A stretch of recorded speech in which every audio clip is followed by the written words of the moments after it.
En effet, des querelles, je me suis affranchi. Je me saigne aux 80 pour pondre la... Salut, salut. Salut à tous. Bon, ben voilà, on y est. Hein. Ça y est, On c'est la y première. est. La première, voilà. Première d'une, j'espère, longue série d'émissions. Donc, en tout cas, c'est la première. On est le 22 décembre. On peut dire la date, hein. Je pense qu'on peut 2023. C'est ça, juste avant les fêtes. On clôture l'année avec un petit rendez-vous qui va devenir régulier et hebdomadaire. C'est ça. Voilà, avec des émissions chaque jeudi ou vendredi. Voilà, où on pourra parler dans un premier temps de nos projets et puis ensuite de cinéma, de musique, de sorties, de critiques, de plein de choses, d'albums, de danse, etc. Actu, un peu de tout. Ouais. Parfait. C'est ça. Ça. Et là, aujourd'hui, pour la première, on s'est dit qu'on voulait faire pour nous, parler du projet Rhapsody dans son ensemble et revenir sur l'année 2023, pardon, à cheval sur l'année 2024. Je reprends. Donc, parler de l'année 2023, à cheval sur l'année 2024. Donc, on est le 22, dans une semaine, à peu près un peu plus. On sera le 24. On sera en 2024. Voilà, ça va le faire. Donc, c'est ça. Donc, ouais, on passe de 2023 à 2024. Et pour nous, 2023, c'était une année riche concernant le projet Rhapsody, pour laquelle je fais la synthèse. Après, il y a eu un long métrage de tournée.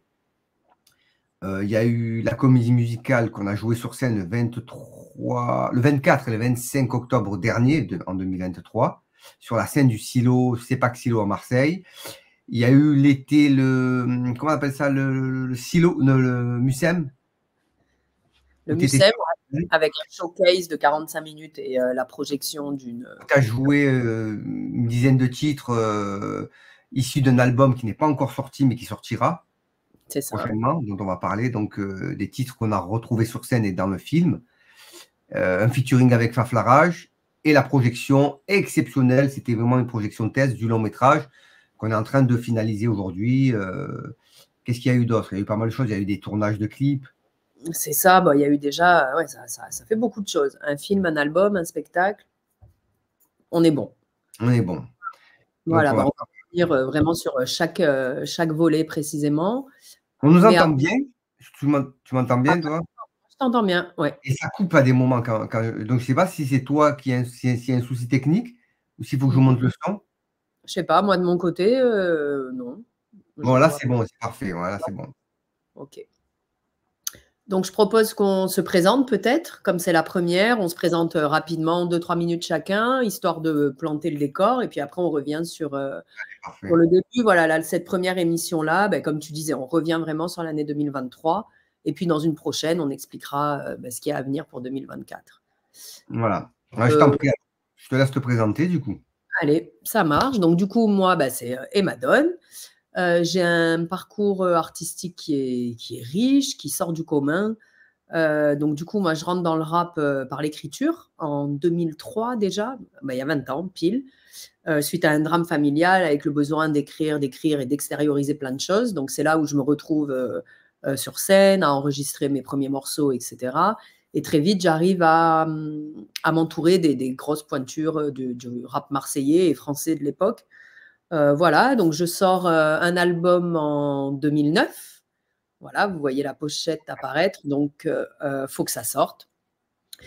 Voilà, toujours dans la thématique d'extérioriser plein de choses.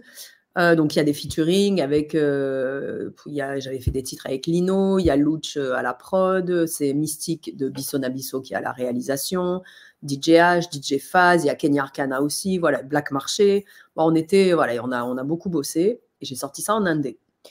Et voilà. Ensuite, Pardon, tu tapes sur l'ordinateur, donc ça bouge et ça fait un coup sur le micro. Enfin, voilà, c'est là le côté technicien là, qui revient. Et j'ai toc. Bon, voilà, après, c'est juste pour. Et du coup, voilà, je m'arrête, je fais une pause et donc j'ai mon premier enfant. Et ensuite, voilà, j'arrive à obtenir le rôle principal dans un long métrage dans la foulée. Ça me tombe un peu dessus comme ça. Et on part à Cannes. Donc, le film, c'est Faire l'amour, qui a été réalisé par Jean Carénard et Salomé Bleckmans. Et on part à Cannes en 2014 pour faire l'ouverture de la Semaine de la Critique. Voilà, donc chouette moment, chouette expérience dans le cinéma.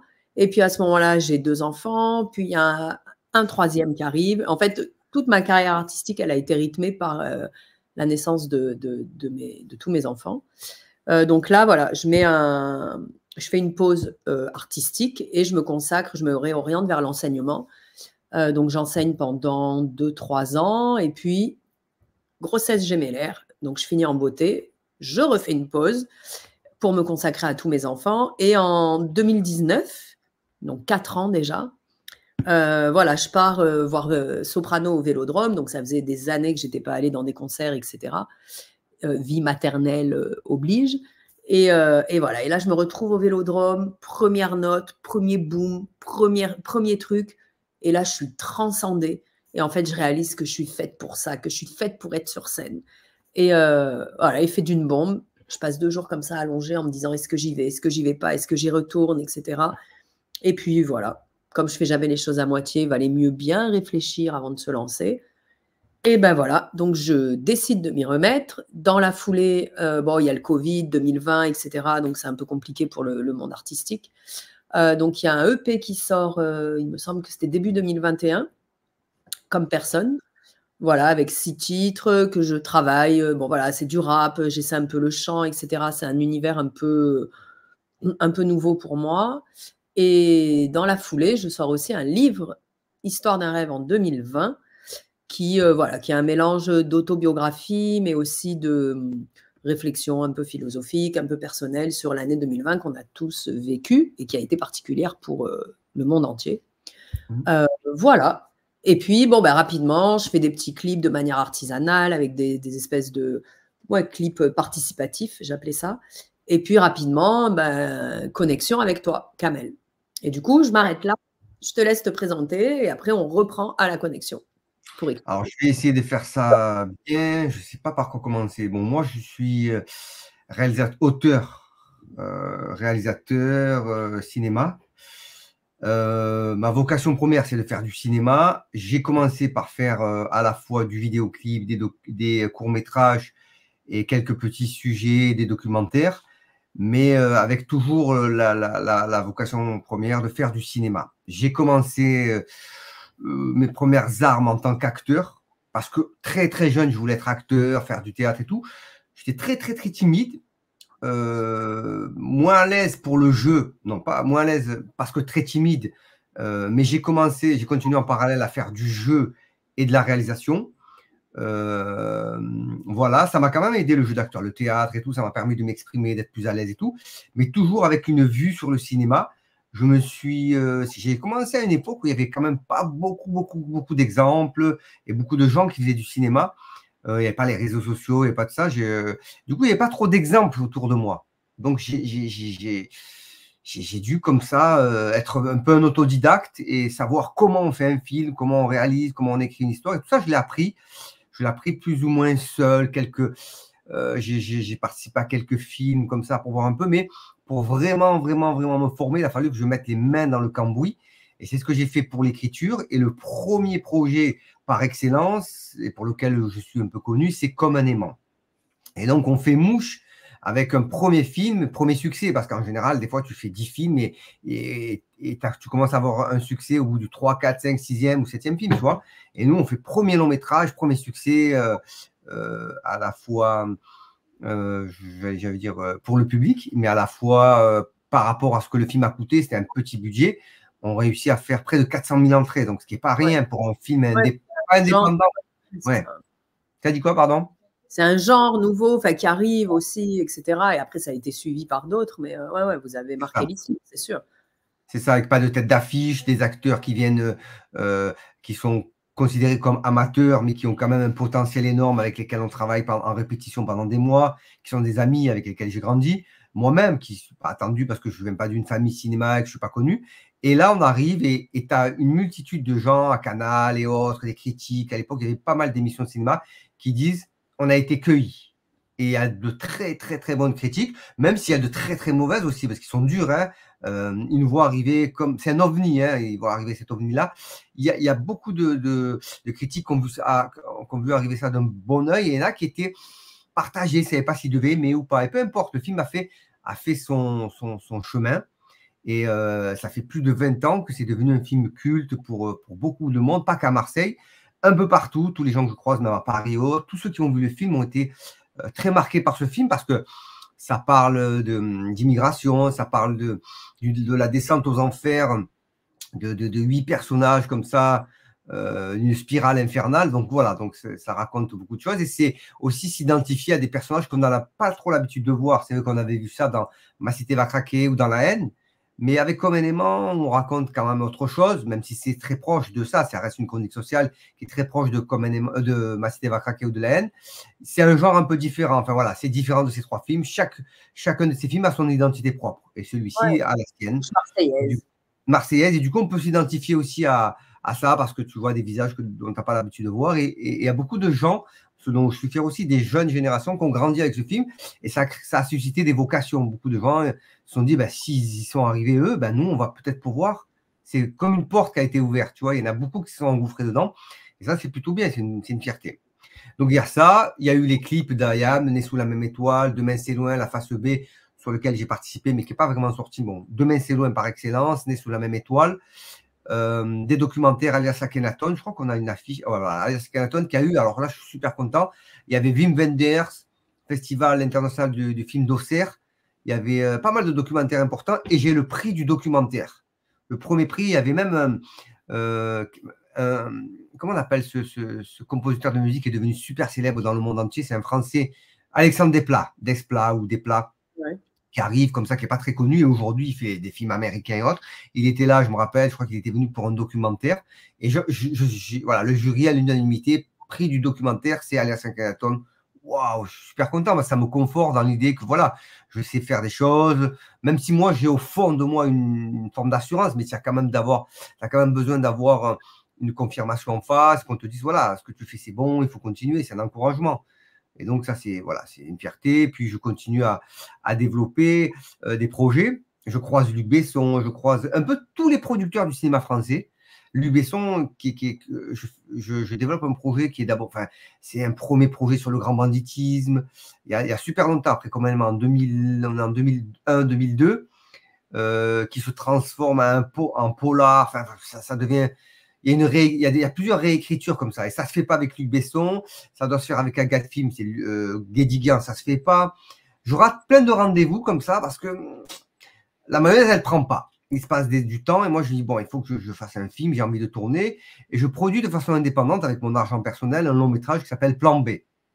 Je me dis, OK, c'est pas grave, j'y vais. Je mets les mains dedans.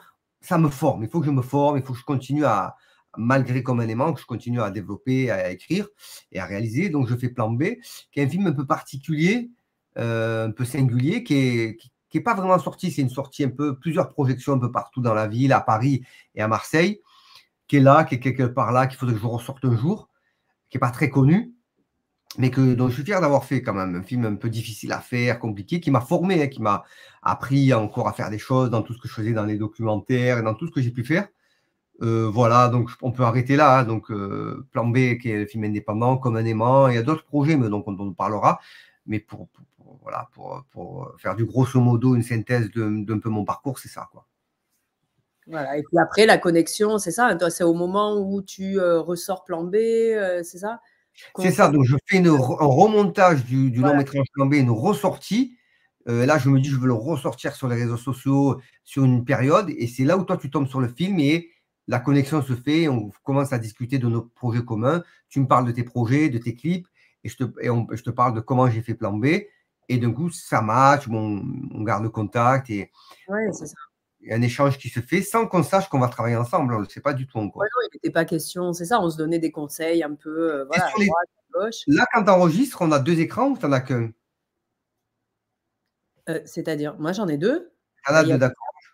Voilà, le tien, et là, hop. Voilà, parfait. Non, voilà, je ne sais pas comment ça enregistre. Et donc, du coup, ouais, voilà, c'est ça, la connexion se fait là. Et ça se fait, je pense qu'il y a pas mal d'échanges. Comme ça, moi, je suis sur une série sur le hip-hop qui se fait. Je rencontre plusieurs producteurs, des producteurs français, dont un producteur qui a fait je ne me souviens plus, c'est une série qui passe sur Canal, ça ne me revient pas le nom. Une série, bon, avec Fianso, tout ça, C'est pas validé. Pas validé, non. C'est avant validé. D'ailleurs, la série que j'écris, j'en parle à Akhenaton, on a un projet de travailler ensemble et c'est bien 1 an avant validé. Du coup, validé nous passe devant, donc on ne peut pas la faire. On se dit, Canal dit, on fera une série comme ça, on n'en fera pas 2. Il y a déjà quelqu'un qui fait une série comme ça avec lequel on va peut-être signer. Et c'était validé pour Castelmy, ce n'était pas encore sûr. Du coup, je me dis, bon, Canal, c'est mort. Je rencontre un autre producteur, Netflix, bim, bim, ça ne se fait pas. Je me dis, bon, je rencontre d'autres producteurs que je ne sens pas, qui ont aussi un peu de crédit, mais je ne les sens pas. Et je t'en parle. Hein. Je me dis, bon, je la mets de côté. Donc, j'écris beaucoup, je développe. Et puis, on se reparle tous les deux. Moi, je pars sur une série comme ça, indépendante, web, un mec de Marseille qui veut travailler sur un projet. Je me dis, bon, ça peut être sympa. Ça ne se passe pas très bien. Ouais, je monte à Paris à un moment pour un concert. Ah ouais, on et se croit. Voilà, c'est ça. Et là, tu me dis, purée, mais c'est fou et tout. Si demain, tu rencontrais une personne avec ton énergie, vous déplacerez des montagnes. Tu vois, cette phrase, elle m'a marquée parce qu'en fait, sans le savoir à ce moment-là, 3-4 jours après, mais rapidement, hein, de suite après, finalement, voilà, tu me proposes d'interpréter des titres que tu avais écrits. Voilà, c'était une première pour moi parce que j'ai toujours écrit tout ce que j'ai chanté. Donc là, ok, bon, bah allez, on va essayer. Ça va être une expérience, c'est un autre travail. Et puis, et au final, bah, voilà, c'est ton énergie et la mienne qui vont faire qu'on va déplacer des montagnes jusqu'à aujourd'hui. Donc, c'était. Voilà, Sauf que toi, Ouais. tu écris des musiques, mais moi, j'ai jamais écrit. Moi, je suis pas chanteur, je suis pas rappeur. Du coup, 1 an et demi plus tôt, j'ai une envie subite. Je sais même pas d'où ça vient. J'ai envie d'écrire, j'ai envie donc je prends des titres témoins et j'écris des titres. J'en écris 10, 11, 12, dont 2 titres, Lola, qui est le premier que j'écris, et Beauté et Immensité. Et ça me revient comme ça. Quand on se parle tout le temps où on se parle, j'ai pas à souvenir de ces titres-là. Un jour, en cherchant quelque chose sur mon ordinateur, je retombe sur ces titres. Et là, je te dis, écoute, qu'est-ce que tu en penses? J'ai écrit des titres, je te les envoie, je t'envoie la musique témoin avec laquelle j'ai écrit au moment où j'écrivais, tu me dis ce que tu en penses. Et tu me rappelles aussitôt, tu me dis, boah, j'adore. Et donc, on se met d'accord, tu me dis, moi, je me vois bien interpréter ça. Et on réfléchit à comment, et puis il nous faut une 3e personne, donc un beatmaker, ou comment on peut appeler ça? Ouais, un beatmaker, ouais. Donc là, on cherche quelqu'un avec notre univers. C'est pas un beatmaker. Ouais. Voilà, il faut vraiment quelqu'un qui est dans notre univers artistique. Et voilà, et rapidement, tu te rappelles de JB, ouais, c'est ça. Et donc, on contacte JB Andantino. Ouais. Et voilà, nickel, quoi. Donc, c'est lui qui joue tout, il compose tout. Donc, c'est un mélange de hip-hop, etc. Ouais.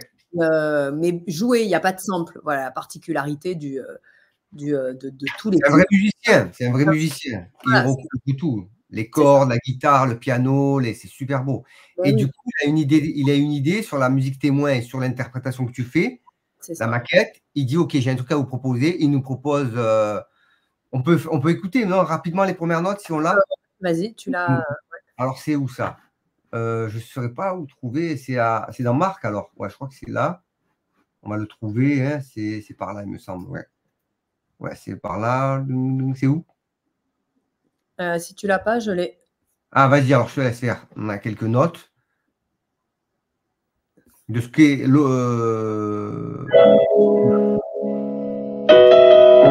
Ça, c'est Lola. Premier titre qu'on a enregistré. Grave.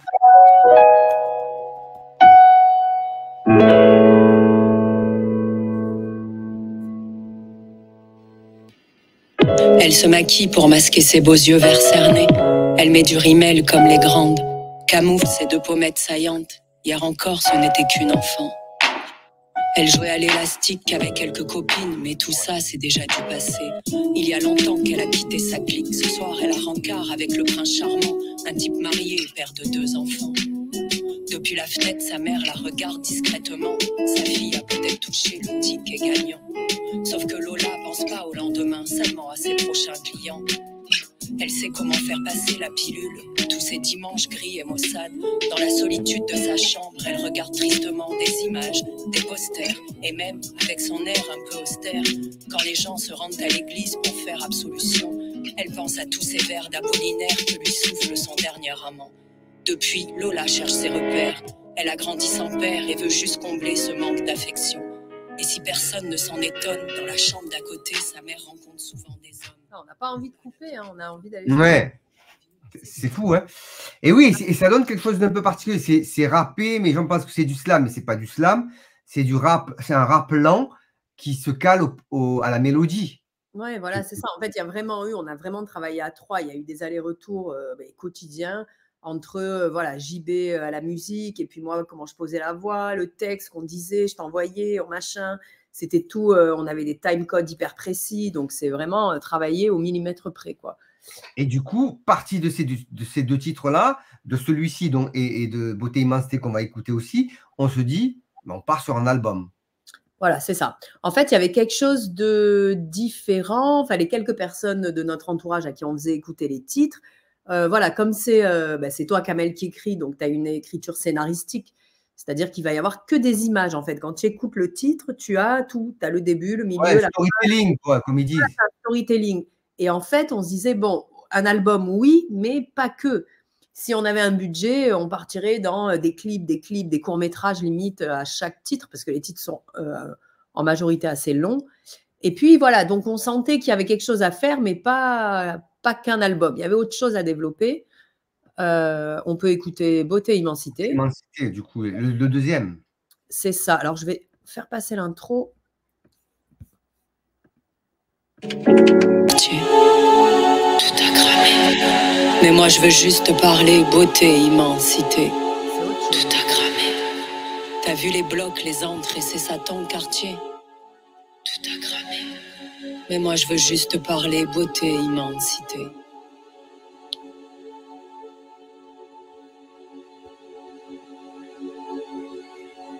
Pas là pour frimer, je te jure, je pensais pas un jour rapper. Ok, aujourd'hui c'est ma volonté. Mais t'inquiète, je vais remballer. Regarde ton quartier, les blocs, les entrées, tout a cramé. Mais moi je veux juste parler beauté, immensité. Pas de rêve par ces temps troublés, les gars ont tous intarpé. Ce monde est flingué, mais rien n'est encore figé. C'est vrai, je voudrais te parler beauté, immensité. Mais avant tu dois connaître cette triste réalité. Laïcité, religion d'État. Voilà, donc ça c'est le deuxième titre qu'on enregistre. Ouais. Donc, ouais, c'est assez engagé. Le premier parle de la violence, d'une adolescente qui se cherche, et de la prostitution et du milieu dans lequel elle vit. Hein, et celui-ci parle carrément d'un quartier, d'une personne, d'entrée défoncée, dévastée, et de toutes les lois un peu qui peuvent entraver le regard d'un jeune, ça peut être un Maghrébin, français, peu importe, d'un jeune de quartier qui glisse doucement vers la déchéance, quoi. Et, ouais, c'est ça. Ouais.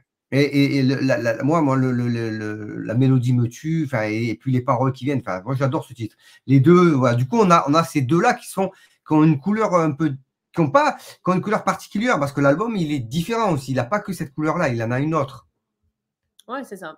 Mais là, on a ces deux premiers-là, donc on sait qu'il y a quelque chose de pas mal à faire, mais on ne sait pas encore quoi. Et toi, du coup, donc là, tu es en tournage sur Marseille, c'est ça, tournage qui se passe un peu mal, et puis au mois de mai, il me semble, début mai, donc 2022, du coup, il y a 1 an et demi, voilà, tu m'appelles un matin, tu me dis, bon, machin, bon, écoute Emma, il y a un truc en tête, je ne voulais pas t'en parler, mais je te le dis. Je fais, ok, vas-y. Il me dit... comédie musicale urbaine. Et là, je fais waouh, putain, mais ouais, mais c'est ça, mais c'est ce qu'il faut, je te suis, c'est parti. Et de là, terminé. C'est ça, ça. Plus rien quoi, t'as dit? Ne nous arrête. C'est ça. Ça faisait un moment que ça me trottait dans la tête, l'envie d'être sur scène et de mettre en scène un spectacle. Comédie musicale, j'ai toujours aimé. Quand je voyais West Side Story, j'ai toujours aimé, mais jamais je me suis dit. Et là, je me dis, mais attends, tout est réuni. Un beau matin, c'est toujours comme ça vient, ça tourne. Et là, bang, l'idée, elle est là. Je te dis, tu vois, je me dis, mais bon sang, comme on dit, mais c'est ça. Il n'y a plus qu'à. Il faut y aller. On a les titres, on a l'envie. Le projet cinéma, je mets de côté. La série, je mets de côté. Le thème naissance du hip-hop hexagonal, parce que c'est ça, la série parle de ça, le film parle de ça. Les prémices du hip-hop en France, il n'y a plus qu'à le jouer sur scène et on verra après. Et on parle de ça. Et tu me dis banco. Et là, je me dis, bon, on a tout. Parce qu'on a, à l'heure où on se parle, à l'époque, on avait les 2 titres, mais on en avait d'autres qui arrivaient. Donc, on a plus de titres que ça. Oui, on en a des témoins. On en a des témoins qu'on n'a pas encore enregistrés en studio, mais qu'on travaille, on ne s'arrête pas de travailler, en fait. Donc, il y a le potentiel pour faire une vraie comédie musicale avec les mélodies qu'on veut, les thèmes évoqués. B nous suit, évidemment. Ouais. Pour les danses, ben voilà, il y a mon ami d'enfance avec qui j'avais déjà bossé sur l'album Faut que ça sorte, Hamida Ali, passionnée de danse, super forte, Gia Kamel, c'est bon, la chorégraphe, on l'a, ça sera elle et personne d'autre. Donc, elle adhère au projet. Et le premier truc aussi qui officialise tout ça, c'est la signature de la convention avec la Maison pour tous de la Belle de Mai et Christophe, donc son directeur, qui nous dit « Ok, à partir du mois d'août, vous avez la salle de danse, le dojo et les locaux de la Maison pour tous pour répéter. » Donc, c'est ça qui acte. Donc, on se dit « Ok, le 16 août, c'est parti, on commence à bosser concrètement. » Donc, on met en place le 16 août. Pourquoi? Parce qu'on revient tous de vacances. On a eu le temps d'écrire, mai, juin, juillet, août, ça nous laisse 3 mois et demi pour écrire, développer un premier gros jet du récit, du script. On a tous les éléments, le dépouillement qu'on fait à distance, toi, Amida, moi et tout ça. Et ensuite, il nous faut mettre en place un gros casting, réunir qui va jouer quel personnage, qui va jouer qui est danseur, qui est chanteur. Toi, tu interprètes les titres.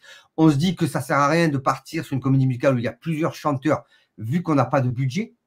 Donc, ça va être compliqué. Mais au moins, toi, tu assures l'interprétation des titres et il y a toute une équipe qui se crée autour du projet de Tata Part. Il y a le comédien, on a la photographe Sophie qui vient, il y a Géraldine, la graphiste, donc Amida, on en a déjà parlé. Voilà, tu as plein de personnes qui commencent, voilà, Salomé, Théo, il y a des danseurs, des danseuses qui arrivent, Abdé qui est là.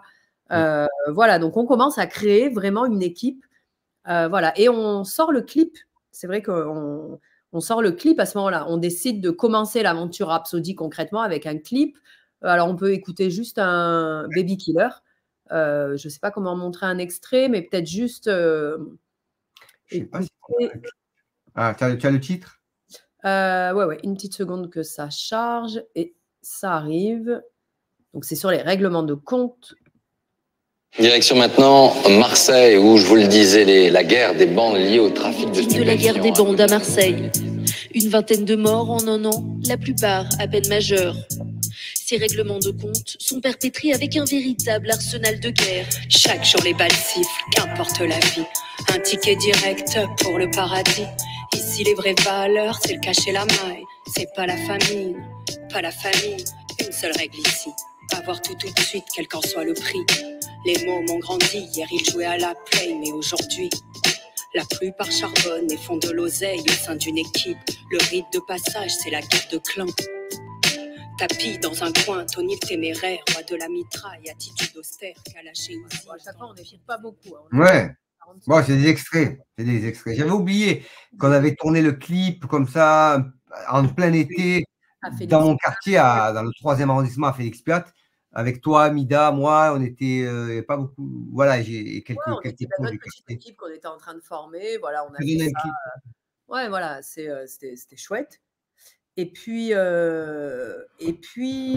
rapidement, hein, on parle toujours de musique, on se dit, on rencontre Faf Larage, et on lui propose, on lui parle du projet, il est motivé, et puis on lui propose un featuring, donc tous les deux, lui et moi, et puis de participer aussi au spectacle avec un rôle, avec l'interprétation d'un rôle.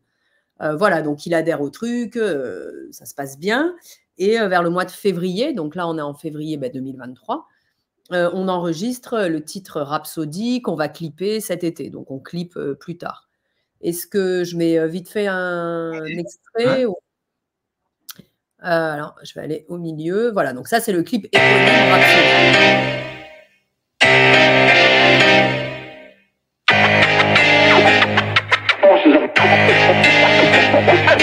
En effet, des querelles, je me suis affranchi. Je me saigne aux 4 veines pour pondre la mélodie. Je protège tous les jours les miens.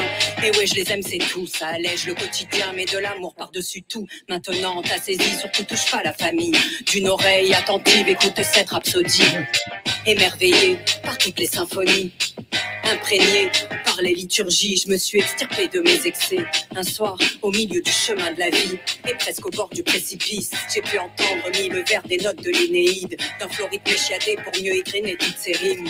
T'offrir des prosodiques venus de l'abîme, je troque, je chine, des rhapsodies.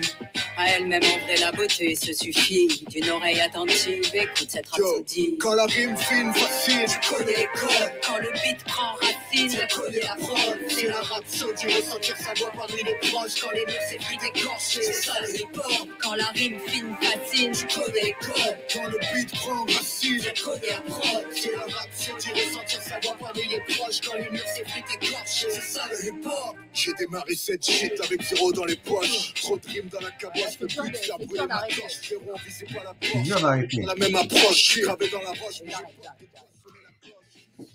Voilà, donc super. Donc ça commence à faire, hein. Génial. Pardon, je t'ai coupé la parole, tu disais? Non, je dis super connexion, c'est génial, quoi. La connexion avec Faf, Ouais. ça fonctionne. Excellent personnage. Faf que je connais depuis de très longues années et que j'avais pas perdu de vue, mais comme je vis en région parisienne, donc je le voyais moins. Ça m'a fait super plaisir de le voir le jour où on l'a revu pour lui parler du projet. Super agréable, pro, carré, ok, parfait, j'écoute. Il nous a donné la réponse. Enfin, c'était déjà oui de principe. Et puis, il a kiffé faire le titre avec toi, l'écoute, la partie témoin.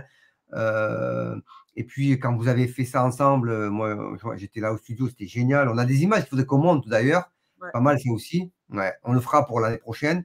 Et puis, le clip, juste trop beau. Et les photos, là, que je viens de revoir. Donc, ça commence à faire. Hein, ça commence à Ouais, voilà, faire. on commence à avoir de la matière, c'est ça.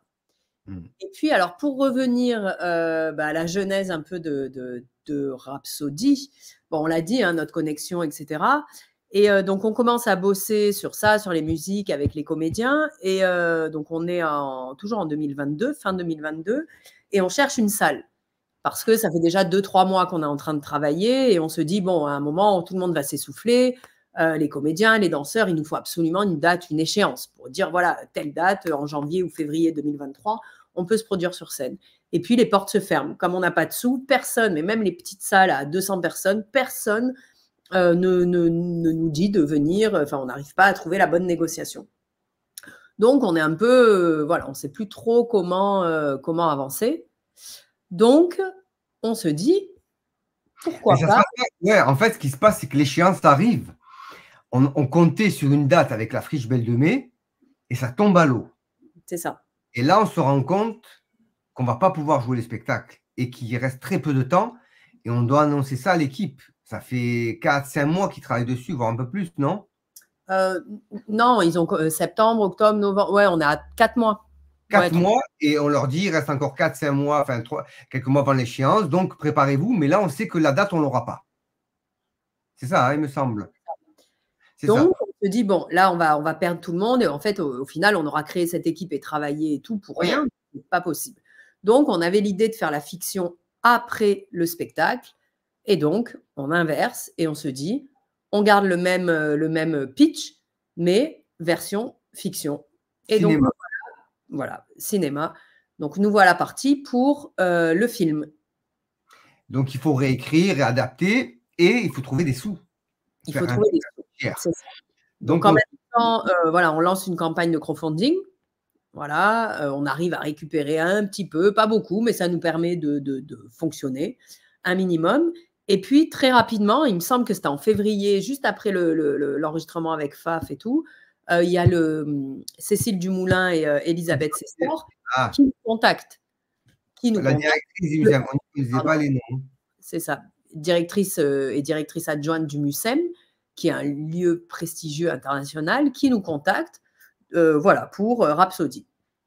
Donc, on va au rendez-vous, on ne sait pas trop ce qu'ils nous veulent, mais bon, on sait que c'est des gens sérieux et que voilà, s'ils ne perdent pas leur temps à nous faire venir.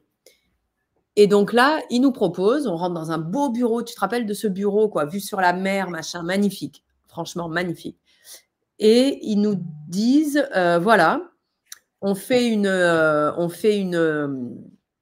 soirée exclusivement Rhapsody, avec toi, Emma, tu fais 45 minutes de show. Et puis, Kamel, on projette le film Rhapsody en plein air. Dans le cadre du ciné plein air, on fait ça, super soirée Rhapsody. vont… On parle d'un film qui n'est pas encore tourné. Et voilà, donc ils nous signent un chèque en blanc. Enfin, quelque part, ils nous disent, voilà, vous y allez. C'est ça. Et puis, ils nous font confiance parce qu'on leur dit, le film n'est pas tourné. Ils disent, ben, à vous de voir. On dit, OK, on prend le pari. Donc, on doit aller se débrouiller un peu d'argent, tourner un film, le monter en urgence et le projeter. On a 4 mois pour finir la préparation, tourner, monter. 4 mois. Donc, on parle d'une projection de test. On est bien d'accord, ce n'est pas une sortie. Ouais. C'est juste une projection ça pouvait se passer dans une salle. Oui, voilà, c'est ça. Ça coupe à des moments. Hein. Une copie de travail. Ouais. Ouais. Et donc, voilà, donc on prend le pari, forcément. On ne peut pas refuser une soirée Mucem, c'est impossible. Donc, on prend le pari. On sort de là complètement sonné. OK, bon, ben, allez, c'est parti. Donc, au niveau de la motivation, ça booste. Ouais. Donc, voilà, donc on part en tournage avril-mai. C'est ça, on finit en mai. Et puis, rapidement, juin, le montage. Nous, on prépare avec les danseurs et Amida Ali, la chorégraphe, on prépare le show de 45 minutes. Et puis, bon, voilà, il y a des aléas, hein, évidemment. Et puis, on arrive le 21 juillet, carton plein sur la soirée. Et on se retrouve avec 45 minutes de show, super chouette. Et ensuite, la projection test de Rhapsody en plein air, dans un cadre magnifique. C'était plein. Il y avait du monde qui attendait encore dehors, qui ne pouvait pas rentrer. Enfin, ça a été un succès, cette soirée-là. Elle était… Magnifique. Magnifique. Voilà. Donc ça, moi, j'étais là, je pensais, je voyais du Mucem, je voyais le quartier dans lequel j'avais grandi, comme ça, à vol d'oiseau. Je me disais, franchement, c'est une super belle soirée. J'étais super content. Honnêtement, je me suis bien senti dans cette soirée. Il faisait bon, on était en plein été, il y avait une belle ambiance. C'était, enfin, des moments comme ça, c'est magnifique à vivre, quoi. Ouais, c'était beau. On joue à la maison, quoi. Ouais, c'est ça. C'était vraiment le décor. Il est juste fabuleux, quoi. Ouais. Et puis voilà. Et puis on se met, on rentre. Et puis 2-3 jours. Alors on peut mettre la photo. C'est une photo pareil. Hein, ça ne sera pas une photo définitive, mais parce que c'est vrai qu'il a quand même pas mal tourné. Voilà. Donc c'est une première. L'affiche en tout cas de cette projection test. Provisoire. Une affiche provisoire et le film n'est pas. Voilà. On va expliquer rapide alors, puisqu'on parle du film. C'était une projection de test comme ça et le film est actuellement, à l'heure où on se parle là aujourd'hui, en montage, mais un vrai montage avec une vraie version qui va sortir, enfin, qui sera aboutie, j'espère, qui va donner une vraie, qui va donner enfin le vrai visage de ce que sera le film, la version film fiction Rhapsody, avec, on l'espère, des distributeurs qui permettront au film de sortir en salle et autres. Donc voilà, là on donne la possibilité au film d'exister vraiment et là on y est. On est parce qu'on n'aurait jamais pu, parce qu'on était sur tous les tableaux, on était sur la comédie musicale, on était sur plein d'autres choses. Donc en termes de timing, on est à deux, on est tous les deux à bosser dessus, sur tous les projets. On est à la manœuvre tous les deux, donc il faut le dire. Et on n'a pas d'équipe réellement, même si on travaille avec des gens, mais c'est nous qui sommes à la manœuvre. Donc il fallait mettre de côté le projet, les rushs et autres. Pendant près de 8 mois, on a mis ça de côté.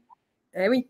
Hein, c'est ça, hein, août, septembre, octobre, novembre, décembre, janvier. Voilà, donc presque 7-8 mois. Et là, on reprend sérieusement le montage du film pour en faire quelque chose de sérieux maintenant.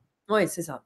Parce que, voilà, et là, c'est là où on rentre dans le 3e volet de Rhapsody, c'est le spectacle sur scène.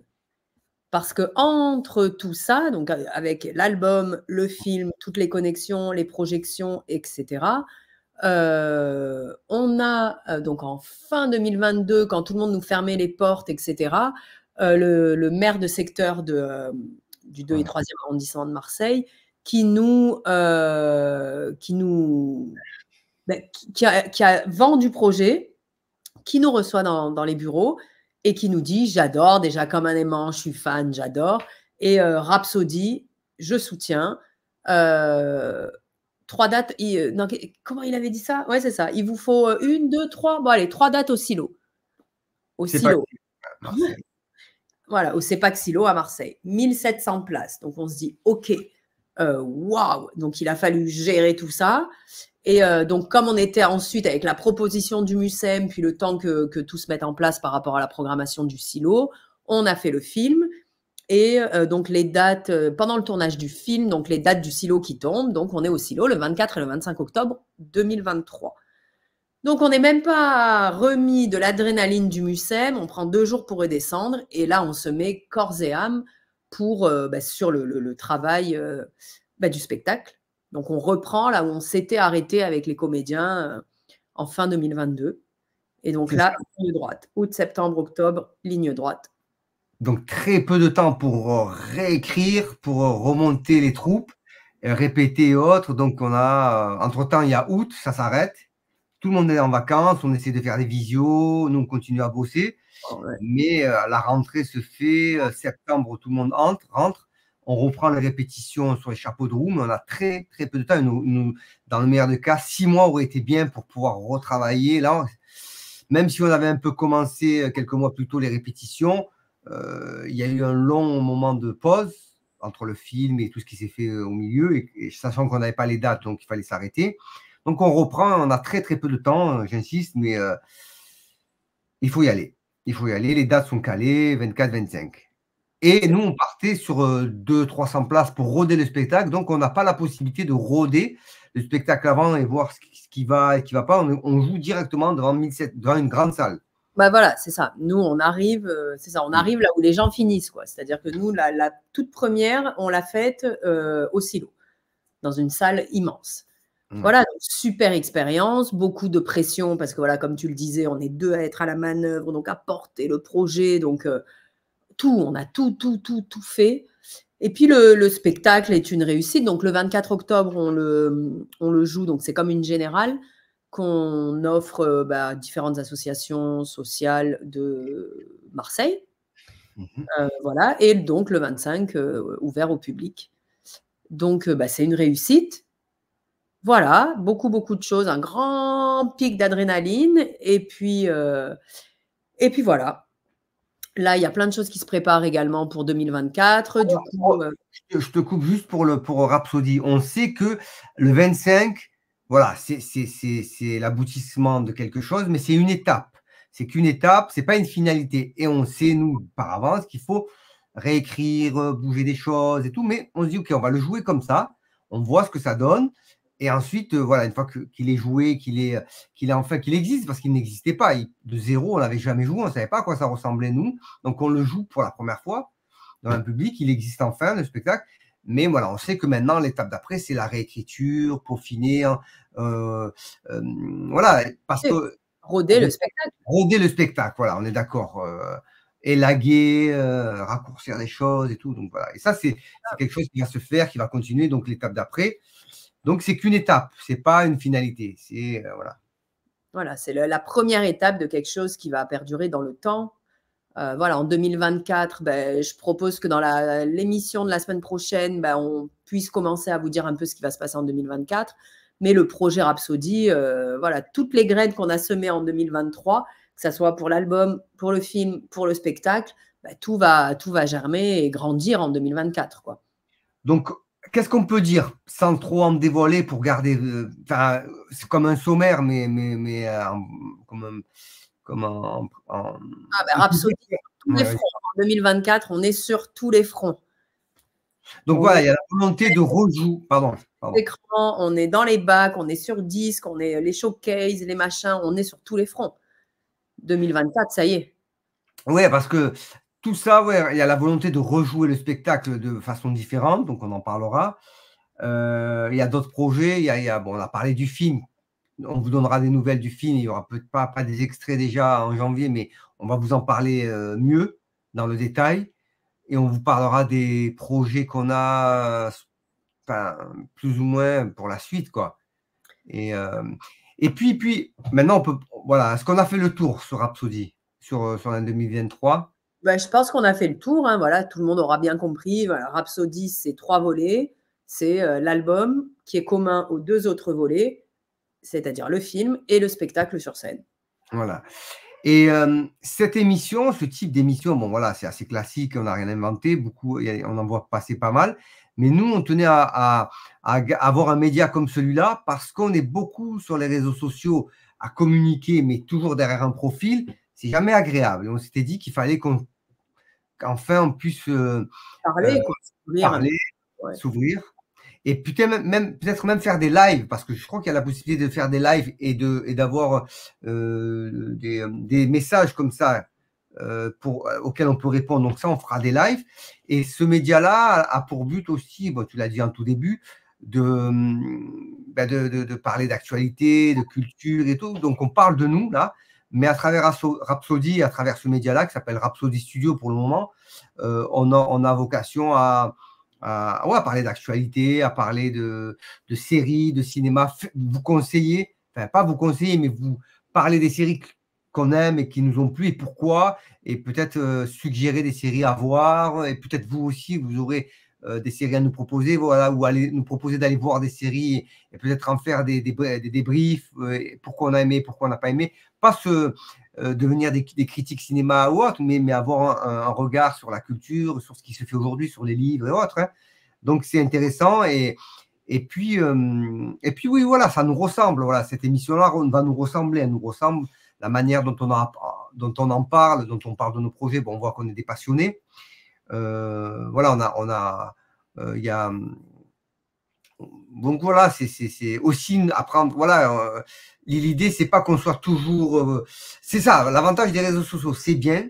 Moi, je suis pas fan des réseaux sociaux, mais on les a utilisés, ceci dit, parce qu'il fallait communiquer. On va beaucoup communiquer sur nos projets, mais il était important qu'on sorte voilà, qu'on se montre et qu'on soit visible et qu'on puisse faire ce pas vers les auditeurs, vers ceux qui nous suivent, parce qu'on sait maintenant qu'il y a beaucoup de gens qui nous suivent, mais pas qu'à Marseille, mais un peu partout. Il y a des gens qui sont venus de Toulouse, de Montpellier, de Nice. De Nice et d'un peu partout dans la France. J'ai eu vent de gens qui avaient connaissance du projet Rhapsody dans son ensemble. J'ai des gens qui m'ont arrêté dans la rue, qui m'ont dit c'est quoi Rhapsody alors, qui connaissaient comme un aimant. Donc ça tourne, on sait qu'il y a le buzz, ça fonctionne. Et comment on peut parler de ça? Je ne sais pas si c'est le buzz, mais le message. En tout cas, voilà, le message, ça a fait du bruit. C'est vrai que Rhapsody, ça a fait du bruit. Et là, ce qui est bien avec cette émission-là, c'est qu'on peut vous expliquer. Enfin, c'est vrai qu'on a souvent entendu, mais comment ça vous est venu l'idée de la comédie musicale? Mais comment vous avez eu le silo? Mais comment? Donc, le fait de pouvoir en parler ici, ben voilà, c'est justement de raconter l'histoire qui est vachement belle. C'est pas une histoire, enfin, c'est atypique, quoi. C'est voilà, d'avoir le MUSEM, d'avoir le silo tout au démarrage du projet, c'est magnifique. Donc, voilà, ce média-là permet d'échanger sur ça. Et voilà. Et donc, voilà, est-ce qu'on parle, voilà, c'est un projet purement artistique, mais il y a aussi une partie qui est un peu éducation populaire, inclusion, qu'on a, parce on a essentiellement travaillé dans le 3e arrondissement de Marseille, qui est un quartier sensible, dans lequel j'ai grandi, que je connais, et on s'est retrouvé là, et puis on a dû travailler avec des gens, avec la population, qu'on a invité le 24 pour l'avant-première générale, avant le 25. Donc on a offert à des centaines de personnes, et c'était très important pour nous. Hein. On aurait pu faire une 24 payants, mais non, on a dit non, on va offrir. Et là, il y a des velléités, il y a une envie de travailler avec des populations du 3e dans lesquelles j'ai grandi, qu'on connaît. On les connaît parce qu'on y a passé presque 2 ans pour Rhapsody, et puis les gens nous connaissent bien dans le 3e maintenant. Donc, il y a quelque chose de cet ordre-là dont on vous parlera en 2024. Voilà. Tu sens que j'ai envie de parler, mais je me retiens. C'est vrai que ça fait déjà, on est presque à 50 minutes d'émission. Je pense que c'est bien. On pourrait parler jusqu'à demain, évidemment. Moi, je m'y sens bien. Voilà, de laisser 3 petits points et puis de donner l'envie à tout le monde de se retrouver la semaine prochaine pour parler de 2024. Et voilà, comment on va inclure des jeunes, comment on va travailler dans le 3e, où est-ce qu'on va travailler, où est-ce qu'on va aller. Voilà, il y a plein de choses. Il y a plein de choses à dire, mais je pense que c'est bien de laisser un peu. On va garder sous le pied, ouais. Il y a déjà beaucoup de choses qui ont été dites, on a de la matière, donc voilà. Alors, qu'est-ce qu'on peut dire maintenant? On a quasi fini, il reste 1 ou 2 minutes. Qu'est-ce qu'on peut dire? On est le 22. Qu'est-ce qu'on peut dire qu'on n'a pas dit, qu'il faut dire? Je sens qu'il y a encore 2-3 infos qu'il faut donner, spontanées comme ça. Tu dirais quoi, toi? Par rapport à l'année 2023? De manière générale, de façon générale. Voilà, on est des passionnés, on vibre et c'est vraiment la passion qui nous a donné la force de faire tout ça. On a réussi à 4 bras à déplacer des montagnes et voilà. Sinon sur Rhapsody enfin, c'est que le début, hein. Ouais. Voilà, on a planté des graines, donc soyez avec nous en 2024 pour voir tout ça grandir. Donc, ouais. Prochaine émission, ce sera le jeudi prochain. On est quoi aujourd'hui? On est vendredi? Ouais, jeudi prochain, donc on sera le 28. 28, donc il y en aura une autre. Décembre. Pardon, vas-y, je te laisse parler. Rendez-vous le 28 décembre. D'accord, donc ce sera une seconde émission avant l'année 2024 du coup. Bon, ben, on s'en fait une autre avant 2024 et puis 2024, ça sera la troisième du coup, si celle-là. De toute façon, on va faire quelque chose de régulier comme ça. Ok, ben, merci infiniment, c'était super. Moi, super, passez de belles fêtes, enfin en tout cas un beau week-end et entouré de vos familles, vos proches, et puis on se voit la semaine prochaine. C'est ça. Alors, comment ça se passe? Tu envoies le jingle de fin. Allez, on le renvoie. Je te laisse faire. C'est parti. À bientôt. Merci beaucoup.